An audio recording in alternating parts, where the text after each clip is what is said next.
nous bâtirons un pays plus beau qu'avant, fièrement saluer l'emblème d'un pays bien-aimé.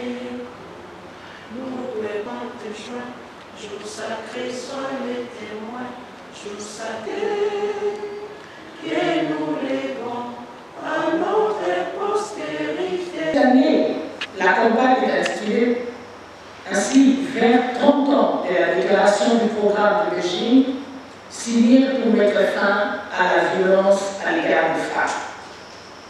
Voilà, cette activité vise comme objectif de sensibiliser la population sur diverses thématiques, sur le droit des femmes et des filles, sur les violences basées sur le genre et les mécanismes de protection, la lutte contre l'impunité et l'accompagnement des femmes et des filles en situation de violence. Après lui, on va pouvoir présenter les films Toumara. Donc la projection va juste suivre le nom de bienvenue de Messie Patrice.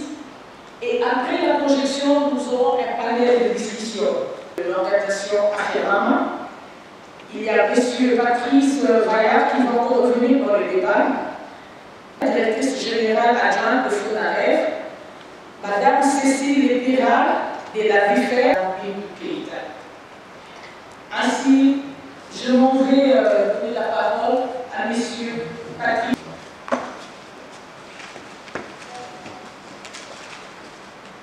Mesdames et messieurs, nous sommes très honorés, je crois que c'est un bon nom à vous tous, que je voudrais dire la bienvenue à la SRJ Keïta, qui nous honore de sa présence. Il est constant, vous êtes tous témoins, que chaque fois qu'il s'est agi de nous retrouver pour faire reculer les frontières des inégalités, donc on doit pouvoir se passer entre les hommes et les femmes pour pouvoir participer à part égale au développement de la famille, de l'unité de la nation. Madame Keïta n'a jamais manqué, sauf si vraiment, et j'ai essayé d'observer, son calendrier la tient loin de la RDC. Autrement, je suis témoin pour être un de ses proches collaborateurs. La période est très chargée. Aujourd'hui seulement, nous avons, si vous regardez dans son programme, beaucoup d'activités, mais elle a accepté, non pas par contrainte, mais par engagement, de passer quelques heures avec nous. C'est à tous ceux qui ne sont pas là, qui ne sont pas en ligne, alors que le lien est pas. Aux organisateurs, notre unité genre au sein de la MONUSCO, notre bureau conjoint des droits de l'homme, et aussi pour la vidéo que nous avons pu visionner en démarrage de cet échange, et également de dire merci à tous les panélistes, parce que je pense que c'est important d'avoir aussi le ressenti de chacun et chacune des panélistes par rapport au film qui a été visionné. Mais dire merci aussi à tous les participantes et les participants dans cette salle et en ligne. Je crois aussi que c'est important de mentionner, même si on l'a fait dans un ordre inversé, le témoignage poignant de Madame Kavira Nima, dans la mesure où je pense que c'est un courage extraordinaire que d'être à découvert dans cette assemblée et de dire l'expérience qui a été vécue et qui a des conséquences qu'elle continue toujours de vivre. Merci aussi à vous, Grâce, pour avoir partagé votre expérience, comme tous ceux et celles qui ont pris la parole, et on a très bien vu que ce n'est pas un sujet en théorie, c'est un sujet qui est vécu dans la chair, qui est vécu dans l'âme et qui est vécu dans le quotidien. Et donc, c'est très difficile de s'extraire de l'émotion qui a été aussi mentionnée par Madame Thérèse, que vraiment, on ne peut pas juste faire année après année après année après année le lancement des 16 jours d'activisme comme si c'était quelque chose, un sujet qui était éloigné. Ce n'est pas un sujet éloigné, c'est un sujet qui est vivant, vivace et qui a des répercussions très importantes. Maintenant, j'avais préparé un discours, mais je pense que ce n'est pas le moment d'un discours, donc je veux plus aller dans ce que j'ai entendu et comment je l'ai entendu. Quand on pense qu'on est maintenant à 30 ans, quand les gens utilisent le terme célébration, moi je suis toujours finalement très triste parce que je me dis on va avoir 30 ans de 13-25, mais quand on regarde l'état du monde, ben, on est très triste en tant que femme de voir que le chemin à parcourir est encore très très long.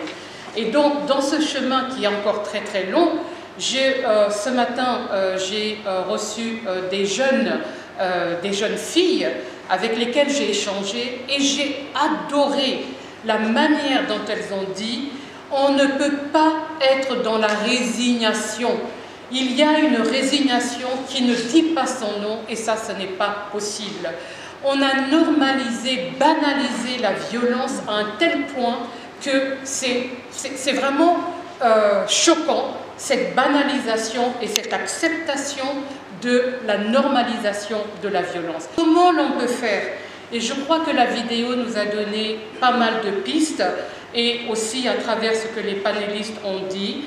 Je voudrais juste vous donner l'extrait de ce que moi j'ai retenu et de ce avec quoi je vais partir en quittant cette salle. Une adolescente et ma sister.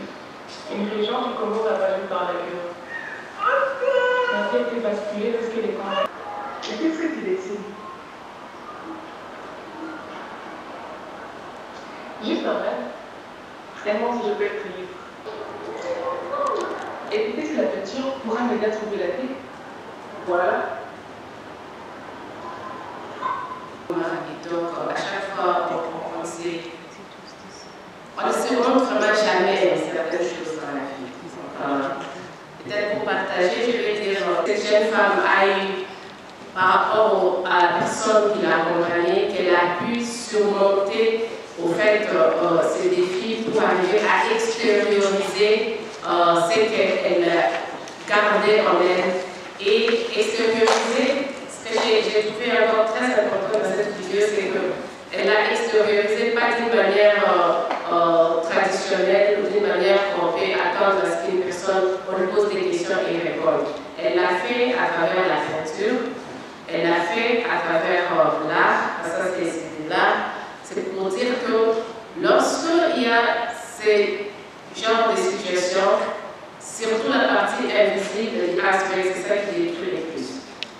À la jeune et petite fille, qui est une structure du ministère du genre, famille et enfants, et qui a pour mission la mise en œuvre de la stratégie nationale de lutte contre les violences.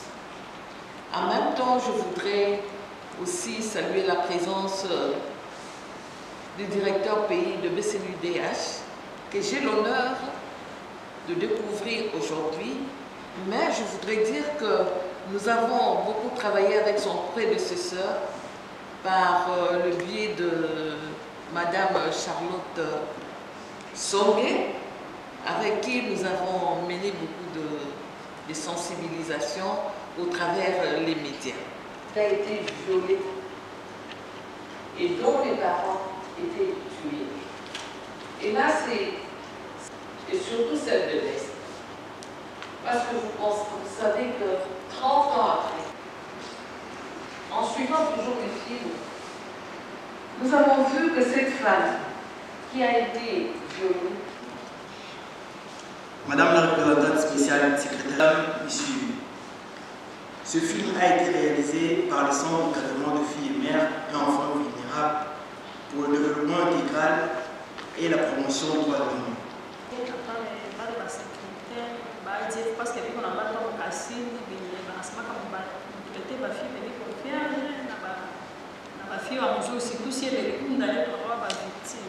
Cela veut dire là, à Louméry, à Kassiti, elles sont la plupart de femmes qui sont victimes des ABF.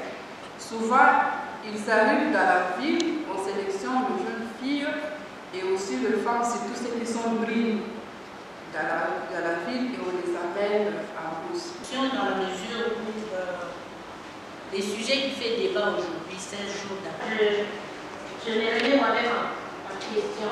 Je suis activiste depuis mon jeune âge. Coutume, juste, coutume. Qu'est-ce que nous n'apprenons pas aux enfants? J'avais réuni les lambeaux de ma vie qui étaient déchiquetés, je les avais réunis pour créer ma force pour pita wale wakulia wajana ili watu wanakamata mukuli wanakamata à travers leur publicité, à travers les capacités aussi que les hommes n'ont pas permis. Moi je me dis ça, facilite justement. Vécu et j'ai vu qu'elle est partie de la douleur à devenir l'ambassadrice pour cette cause, pour cette vidéo. Et là, je reviendrai sur une chose très importante que ce film mentionne. Parce que si elle n'avait pas accédé à l'information sur les services disponibles, elle n'allait pas recevoir le feedback. Parce qu'elle parlait quand elle rentre. J'ai vu cette dame qui l'accompagnait lui poser des questions pour faire un suivi, montrer une telle situation. On perd la confiance pas seulement en soi-même, vous allez perdre la confiance même avec votre environnement. À quel point ça peut toucher, à quel point il est important que nous puissions nous mettre ensemble, main dans la main, pour pouvoir booster, pour pouvoir éliminer toutes ces violences faites aux femmes et aux filles. Et comme le disait mon prédécesseur, il avait fait une présentation qui pouvait nous prendre au moins 2 heures. Mais quand cela était, je vais essayer donc de m'aligner sur votre timing qui est de 5 minutes. C'est bien ça. Je parlerai de ce que les yeux pour les yeux, comme c'est la police des Nations Unies, c'est que nous faisons aussi comme contribution. Les Nations Unies ont compris déjà l'importance qu'il y a de faire participer les femmes à tous les niveaux. Comme je disais, on est engagé, cela permet justement de réduire significativement ce dont nous parlons aujourd'hui, notamment les violences des signes, certainement que tout le monde connaît ici. Parce que justement, comme on l'a dit, lorsque nous sommes dans une zone de conflit, ça devient encore assez dérangeant. Mais lorsqu'il y a la présence des femmes, ça permet justement de créer cette confiance-là et de pouvoir se confier. Et je reviens aussi au thème que disait mon prédécesseur, notamment la politique de proximité. Il faut dire que la politique de proximité. Sur le continent, l'éducation parentale qui est universelle, il y a le cercle de la famille direct et il y a le cercle de la famille plus élargi. On dit d'ailleurs que sur notre continent, la famille n'élève pas seule et n'éduque pas seule un enfant, c'est le village qui éduque un enfant. Mais est-ce que cette réalité, elle est vraie aujourd'hui? Je défie quiconque de dire que cette réalité est vraie aujourd'hui. Moi je dis, le pourri ne part pas, il reste. Alors qu'est-ce qu'on va faire? Est-ce qu'on va mettre du pchit pour avoir des bonnes odeurs? Je ne pense pas. Je crois qu'il faut vraiment qu'on accepte qu'il y a un abcès et il faut aller crever l'abcès et il faut épurer l'abcès. Et ça va prendre non pas un effort, non pas plusieurs efforts, ça va prendre un ensemble de partenariats à la fois des acteurs nationaux et des acteurs internationaux pour qu'on arrive à une autre chose, à une plaie qui se referme et qui se referme pour toujours. Ça, pour moi, c'est vraiment parmi les éléments que j'ai entendus. Qui peut faire le travail tout seul? C'est ensemble, en partenariat, mais en se remettant en question chaque jour, mentalement. Est-ce que je suis sain et d'esprit, dans mon âme, dans mon esprit, dans mon corps, etc., dans mes interactions avec les autres êtres humains qui sont dans mon environnement.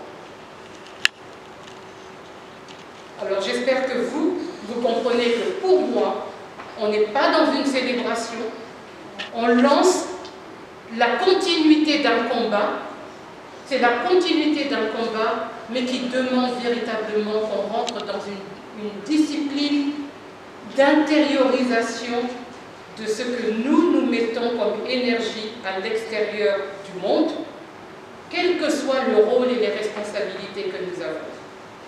Parce que le monde est le reflet de ce que chacun individuellement nous sommes. Je vous remercie.